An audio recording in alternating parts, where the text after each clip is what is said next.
Yo, so this past weekend, I got the opportunity to check out the Truth and Fire conference here in Atlanta, Georgia at Change Church. And I'm really glad that I got to sit in on the conference because the messages from T.D. Jakes, William McGregory, and even Ron Carpenter, they all pointed back to the same things that my spiritual journey has been about. God has given all of us talents and gifts, right? But a lot of times it has been buried due to life and life circumstances. Like, before we can ever identify truly who we are, the world has identified who we are for us. And that's what we lean into versus actually taking a moment to see, what does God say about us? Who does God say we are? You know what I'm saying? And it's just really, like, the conference was just really dope because it really, really spoke to the idea of, number one, getting clear on your identity, getting clear on who you've been called to be, but also becoming who you need to be in order to carry and sustain what God is calling you to do and also what God has given you. Oh man, like Bishop T.D. Jakes spoke from the verse where like the master had gave his servants, he left his servants like talents, like he gave them something, right? But the thing about it was he didn't give them any instructions on what to do with it. And so, you know, each servant got a different amount of talents, right? And so some multiplied it, and then one in particular buried it because in a way they're thinking, let me save this for later, so I'm going to bury it, instead of multiplying what was given. And it actually makes me think about, as I'm saying this, ooh, come on. When God gives us gifts and talents, right?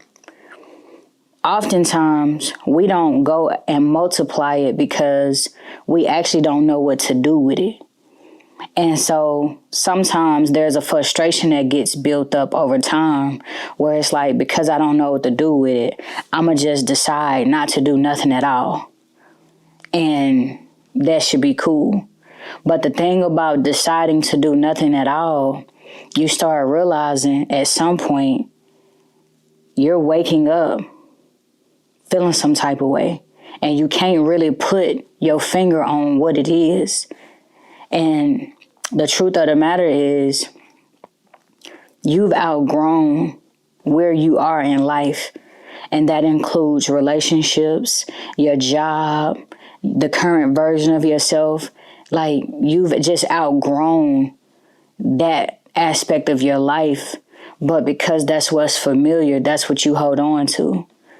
And some people, they are either unaware that there is more and that they can have more and that they are called to do more, or they know that they're called to do more, but they don't want the responsibility of doing more because they don't have the capacity to do it, or they just simply don't want the responsibility that come with it. So they'd rather just stay where they at. And as I actually say this, it made me think about, I remember I was having a conversation with somebody and they was telling me that they've been on their job for 15 plus years. And I was like, oh, okay, like, is that what you want to do? Or, and she started telling me how the job actually has offered her a promotion on several different occasions, but she don't want to take it because she don't want more responsibility. And I thought that was really interesting because, you know, there are a lot of us who honestly, again, don't want the responsibility because, one, we don't have the capacity, or two, we just really, truly don't want the responsibility. And it's just, I think in a way it's unfortunate because it's like we start dimming our light because we've gotten comfortable with where we are, you know, and I'm just really grateful to be amongst like people who are hungry for more. And it's no disrespect to other people who don't necessarily want more. But I think that there are a lot of people who would be considered first generation blueprints. And if we're going to be honest, a lot of people don't want the burden of that. You know, because there is no instructions, there is no blueprint before you. And so you don't believe that you have the capability or the capacity to become and do. You know what I'm saying? And so I just know, like, for me, for a long time, I felt overwhelmed with the burden of being the first. Being the blueprint, being, you know, the one that's truly leaning into what God has for me, who he has called me to be and what he has called me to carry. And so a lot of times people didn't understand the amount of pressure that I was experiencing from like spiritual warfare, you know? And so just going to this conference, man, it really just spoke to everything that I've been building, all the conversations that I've been having with different leaders, entrepreneurs, just even random encounters that I've been having, you know, with just people. And it is just so important to understand where you are on your journey and truly lean in and go forward, because if you don't, you will find yourself in a space of being stagnant. And being stagnant is so uncomfortable. My goodness. I mean, being stagnant is so draining. It's so uncomfortable. It's daunting, you know. And some people, there's this saying that I really don't like. And it is what it is. And I think when I hear that, the reason I don't like it, because it is what it is, sound like it can't change. It is what it is, sound like it's final. And, you know, depending on what conversations you having with me, it's like nothing is final until God say so. Like, that's always my take on it, right? And so, again, the conversations was just really good, man. And it really brought me back to my latest article. For y'all that don't know, I literally just dropped my 21st article on Medium.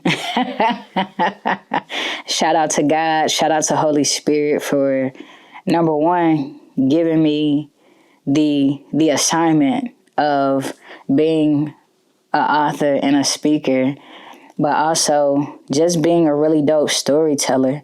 You know, I think when God told me to tell my stories and tell people what he has done for me, I didn't think it was that big of a deal. You know what I'm saying? Like, I didn't think me sharing my stories was really going to be like helpful to people, or, you know, I just really didn't think it mattered.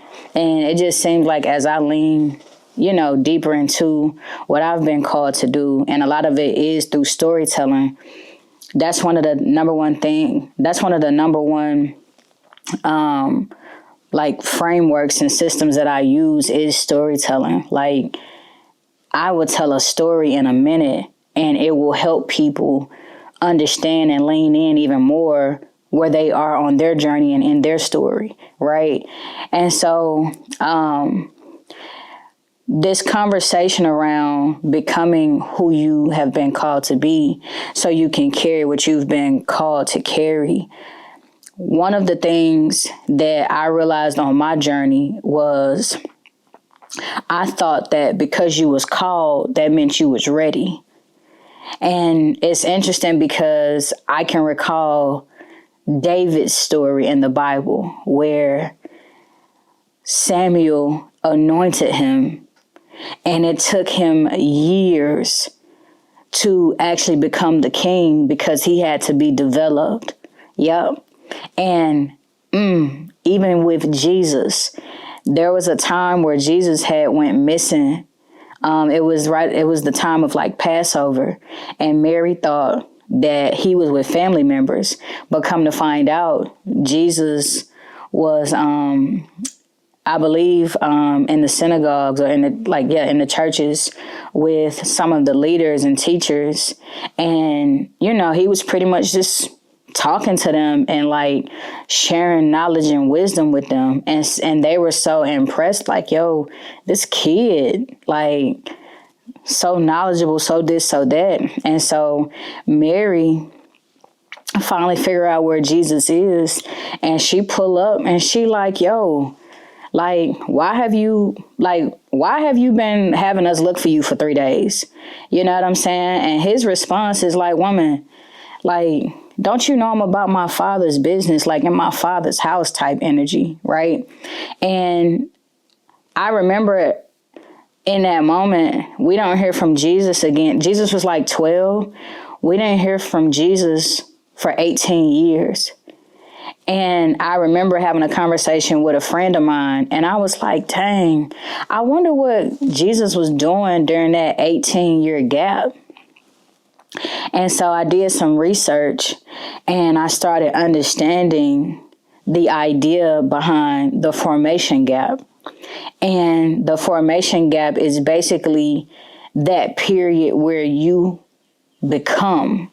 And don't get me wrong, becoming is a lifelong journey, right? But really during this formation gap, it helps you understand what you are carrying, and it helps you develop and become who you need to be able to sustain what you've been called to do, And so I thought this was really, really interesting because I was like, wow, this formation gap explains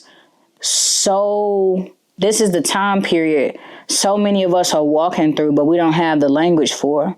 And so as I did some more digging, it made me start looking at my journey and understanding where I was. And people would look at me and be like, dang, now you kind of been right here for a while. And it's like, but they didn't understand that I was being formed. I was being developed. You know what I'm saying? And so, like I said, I thought that when you was called, that automatically meant you was ready.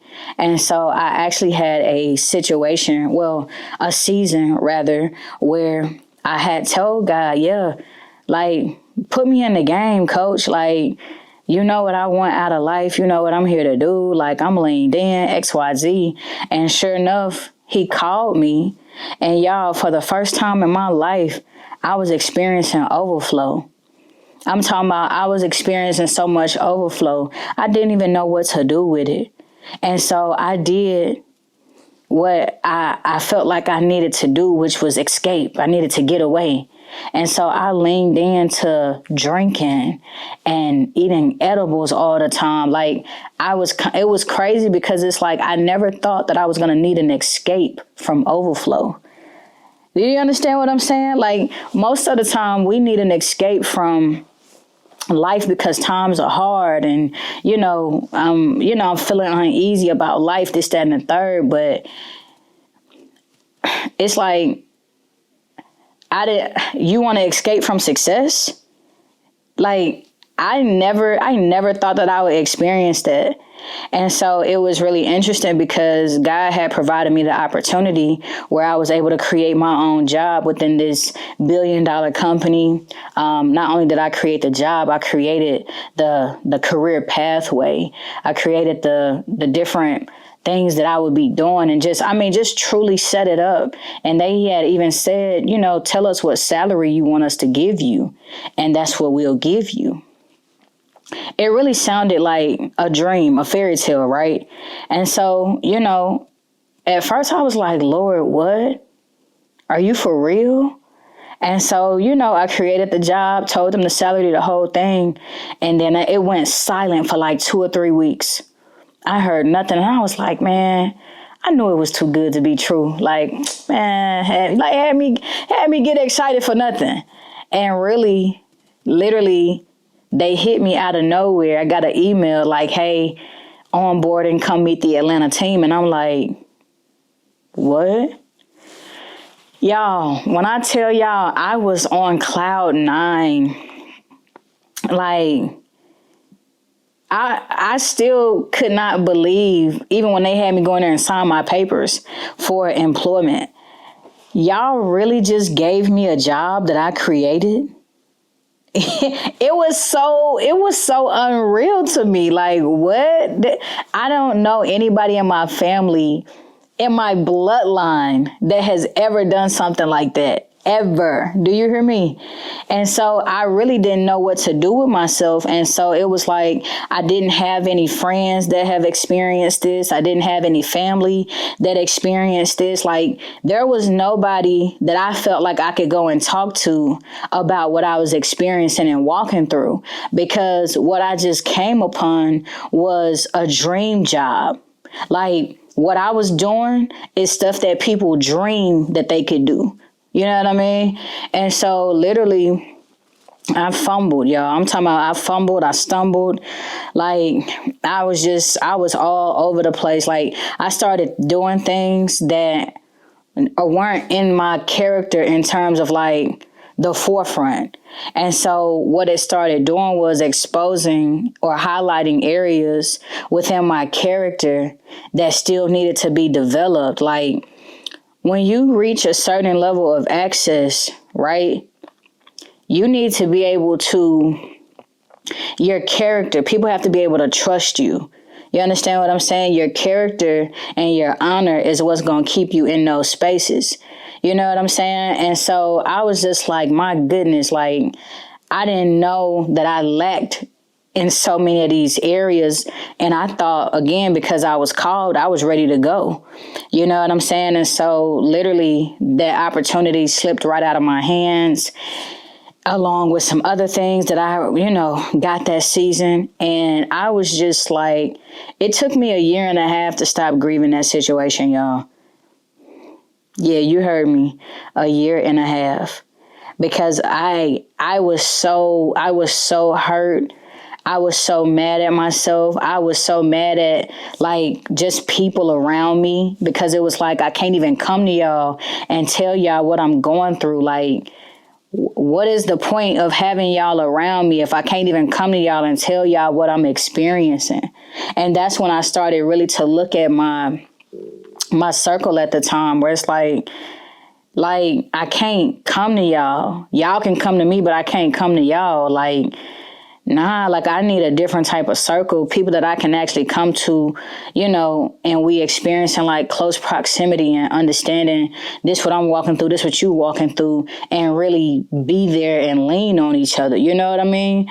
And so I really just spent so much time focusing on the lack and just feeling like, well, if I knew better, I would do better, X, Y, Z. And I was like, I had to pause that thought process, because I'm like, truth be told, there were some things that you knew better on, but you chose different. You didn't choose better. You just chose different. And so, I really had to just get to a point and just admit where I was and what I was experiencing and what I was going through. And literally the season that followed has been me becoming, the person that I need to be in order to carry and sustain all that God has for me. And like I told y'all, becoming is an ongoing process, but it is levels to it. And so, I'm definitely in a much better shape now than I was 1.5 years ago. But it was just like, I just still could not believe that had happened to me. And so, development is it's just really so important,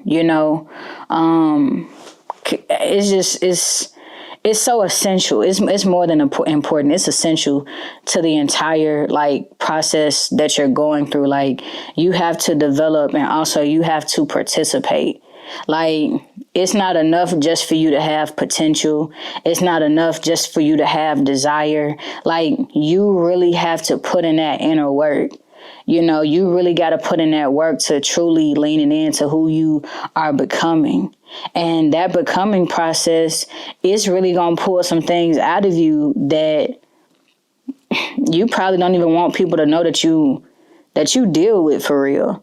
It really, it's going to put you in a really vulnerable like space because it's like, wow, I have to be transparent about what I actually walked through, what I actually experienced. And sometimes, not even sometimes, that's uncomfortable.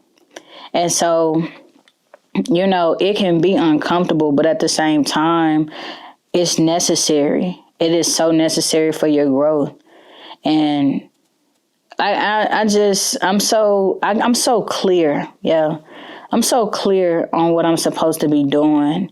And that is helping people become who they've been called to be so that they can carry what they've been called to carry. And even if you don't understand like that terminology necessarily, like it's really to help people see where they are and become who they actually are. Because again, a lot of people are operating in the level in which the identity that life has given them, circumstances has given them. And not once do you ever sit and think about, what does God say about me? Who does God say I am? A lot of people don't even know that they have dominion over everything that they experiencing right now. You hear me? A lot of people don't even know that. They don't even believe that because they don't even believe that there's power within themselves. And that's what I want to help people unlock. I want to help you unlock the power that is within yourself by becoming who you've been called to be. Yeah. I'm so grateful, man. I'm grateful for everybody that's tuning in and listening. If you are struggling with becoming, seriously, if you are struggling with becoming, I need you to be honest with yourself. I need you to look in that mirror and I need you to talk to yourself. And I need you to get real transparent and say, I'm tired of being right here. I'm tired of being where I'm at. I'm tired of not having language or the knowledge and understanding about where I'm at and what to do while I am where I am. This is your opportunity to lean in. Before you do anything else, check out the Called and Clear Purpose Discovery Experience. It is going to answer a lot of questions that you've been having about yourself. It ain't going to cost you nothing but your time. Take that and connect with me afterwards. Let me know how I can serve you. I really feel it's my time, think it's my year.